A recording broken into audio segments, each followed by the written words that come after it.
If I told you these were real cars, would you believe it? In the previous video, we explored how presence is quietly recognized within Monaco's elite world. Today, we go deeper, examining how supercars silently determine access movement and your position inside the principality. Do you think this image truly reflects inner power? Leave a comment with the word supercar if you believe cars communicate more than status.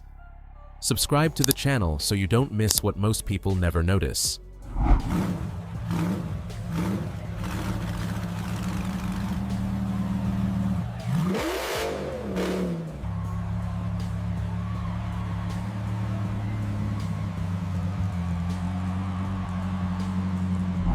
Would you want one of these cars?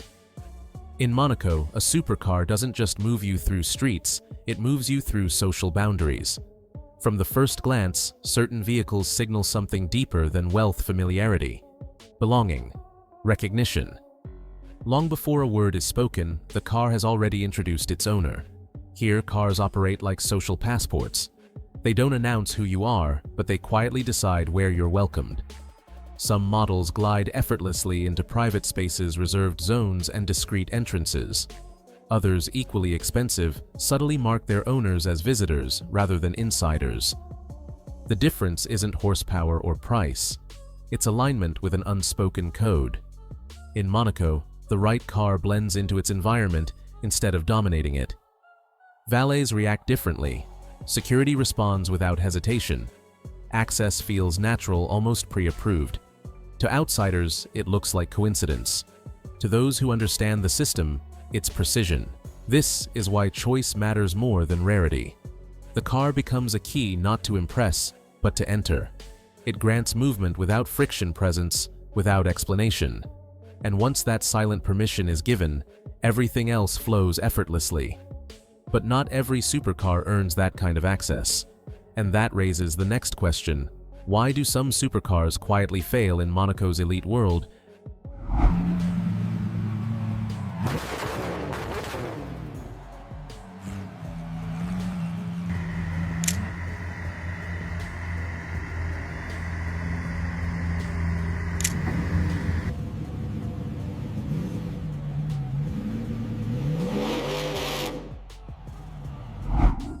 If these cars exist in the future, would you look forward to it?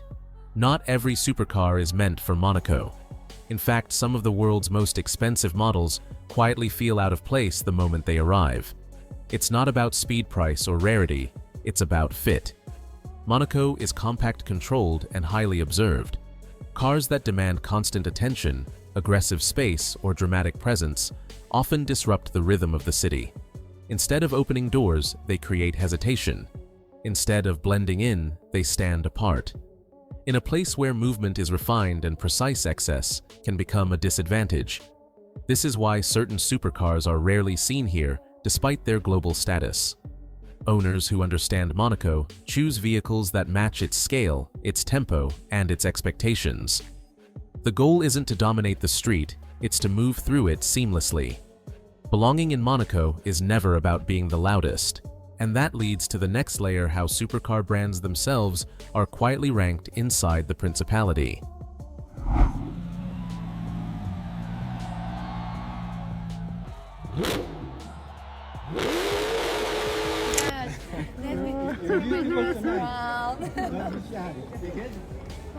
In Monaco, not all supercar brands are perceived equally, even when their price tags suggest they should be.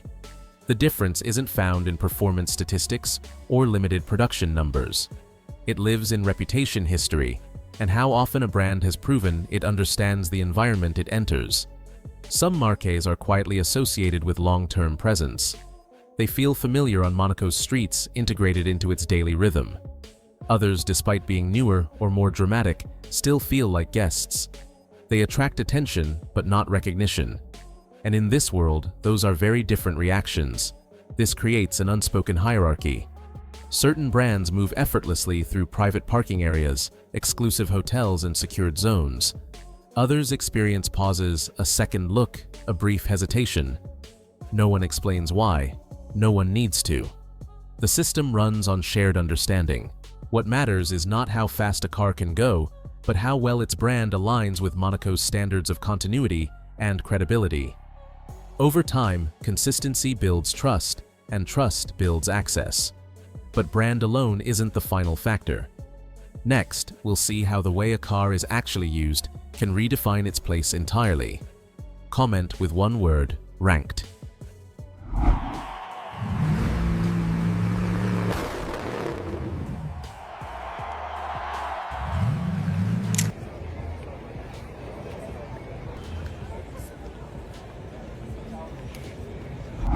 In Monaco, a supercar isn't reserved for special occasions, it's part of everyday movement. The city's narrow streets, tight turns, and constant flow of pedestrians demand vehicles that can adapt without effort. This is where daily usability quietly becomes a form of intelligence. Cars chosen for Monaco are expected to perform smoothly at low speeds, maneuver precisely, and remain composed in close quarters.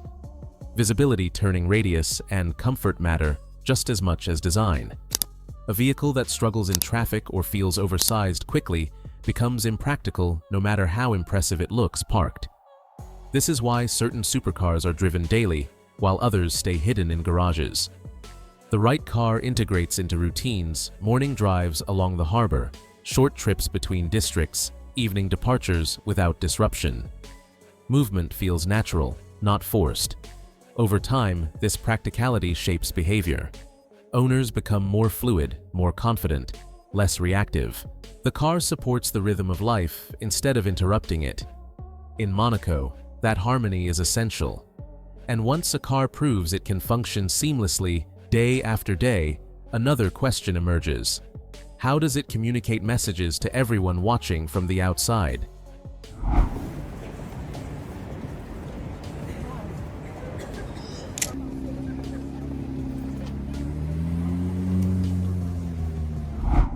A supercar can speak before its owner ever does, and sometimes it says the wrong thing.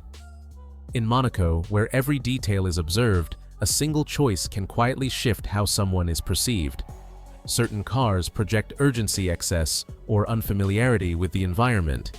They draw attention, but not the kind that opens doors. Instead of signaling confidence, they suggest misalignment. The message isn't negative, it's simply off-key. In a place built on precision, even small mismatches are noticeable. This is why experienced owners think beyond design or performance. They consider context, time of day, location, even how the car sounds at low speed. What feels powerful elsewhere can feel out of place here, and once a message is sent, it can't be unsent. In Monaco, perception forms quickly and settles quietly. No one confronts you. No one explains the rules. Reactions shift subtly, a pause, a glance, a moment of distance. That's how correction happens. Understanding these signals allows a car to work with its surroundings, not against them. And that brings us to the next layer: how others respond to your car the moment it arrives.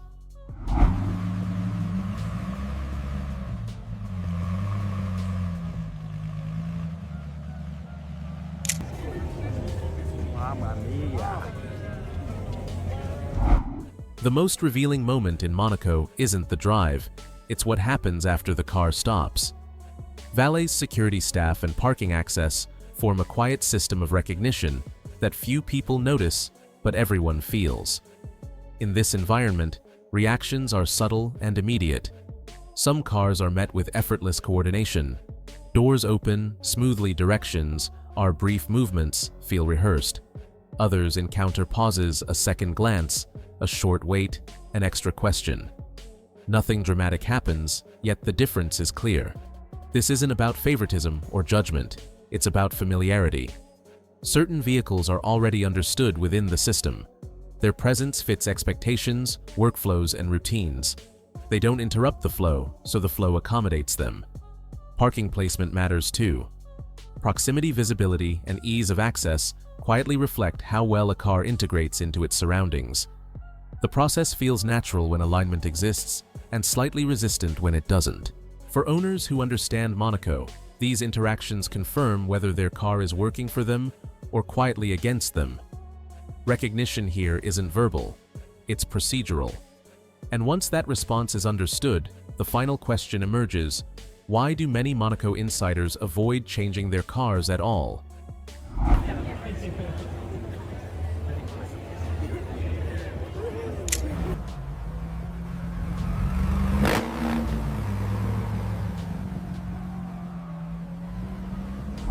In Monaco, customization often draws less respect than originality.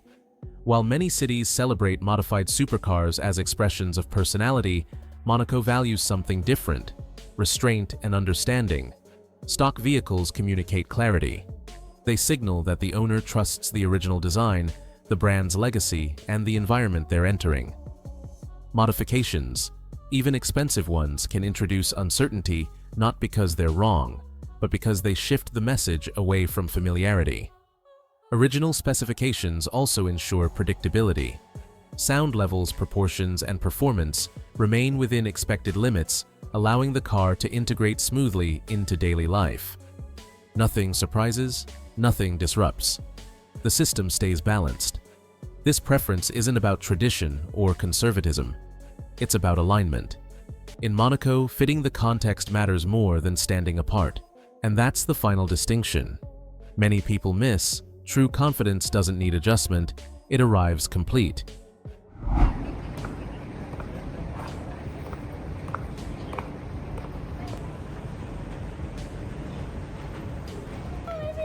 Hello.